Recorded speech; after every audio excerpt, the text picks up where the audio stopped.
In this video, you're gonna learn about 3 different ways to better manage your time as a design student so you have more time to enjoy for yourself and can enjoy college to the fullest.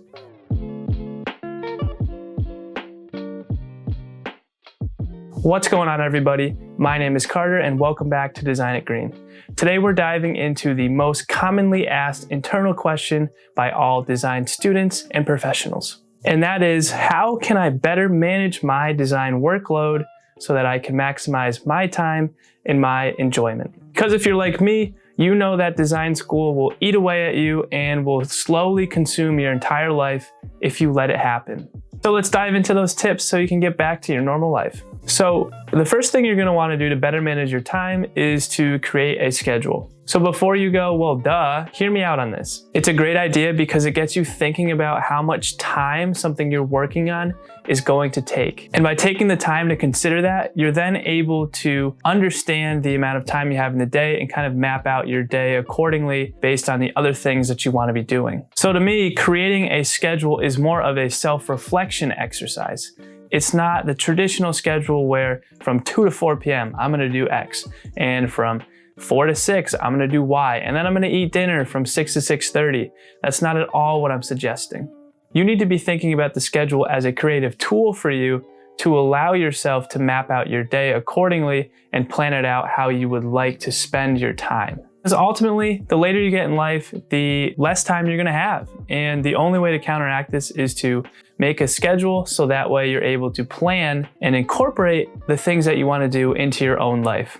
So that's my first suggestion to you guys. My second suggestion to you guys is to save absolutely everything you do in design school. Now, this is something I truly missed an opportunity on in my first 2 years in school. Basically, what I'm saying you guys should do is to make a library of templates. So this can be anything from drawing scale figures in a bunch of different scales, plans in a bunch of different scales, cars, etc., things like that as template drawings. But the big one you definitely want to do ASAP is templates of plans, sections, and even perspectives in different scales. You're gonna wanna make a template for the most common sizes that you use every day in common practice, which is gonna be A scale, quarter scale, 10 scale, 20 scale, and maybe 50 scale. And the more dimensions and things you're able to put on there from the start, the quicker the drawing process is gonna be for you overall in the long run.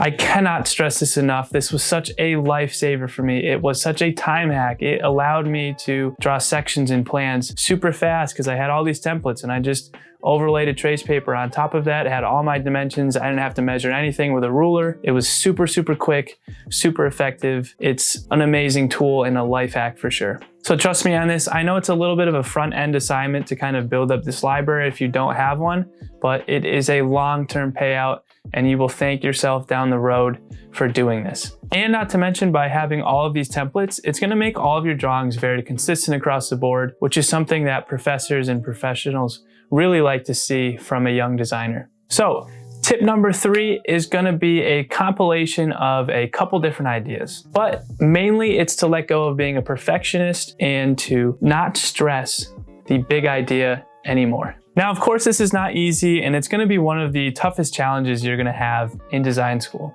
And that's because of how design school typically operates. There's just gonna be a lot of competition and, inner drama to try and be a perfectionist and prove to your professors and your colleagues that you're the best designer there. But let me just burst your bubble on this. Since I've been out of design school for about a year now, I've had some time to kind of reflect and think past on my past experiences. And I think there was a lot of missed opportunities and instances when I didn't kind of take a leap and experimented with different things. And this is because I had that kind of perfectionist mentality and I wanted to be the best. And it kind of was a regret that I have looking back now because I wish I had experimented more and really pushed some designs with some really big kind of unique ideas while I was there instead of sitting back on stuff I was comfortable with. And also when I look back, you realize that as a design student, the goal of the professors and everything is to push you in all these different directions. And that's kind of why you always get pushback regardless of what you present to those professors. So essentially, regardless of what you show to them, they're always going to push you in a different direction. And that's just because they're trying to make you experiment with something else. So what I'm saying is that by being a perfectionist, you end up spending all this extra time trying to make something perfect, and then it's going to get ultimately changed anyways. So why not get some of your time back and relax and just enjoy the design process rather than trying to be a perfectionist and push all these things when, it doesn't really matter in the grand scheme of things. Now, of course, when it becomes time for, your final renders and production section, obviously go hard on that and make those as beautiful as you can, because that's, an important moment. But during the kind of creative process beforehand, don't stress it. So just have fun with it. It's going to save you a lot of time, stress, and you'll have a lot of energy to focus on the other things you want to do in your life. So if you could, I would start to try and implement these ideas as soon as possible into your normal design student life. Because the earlier you can get started on it, the better prepared you'll feel, and you'll learn what works best for you in these specific situations, and you'll be able to enjoy design school more. So I hope that I was able to help some of you guys out there who are going through the typical design student struggles that everyone deals with in their time as a student. And of course, if you found this information useful, please feel free to hit that like button. It lets me know that this video was useful to you and helps push this out to others. But as always, my name is Carter. Thank you guys for watching, and I'll see you next time.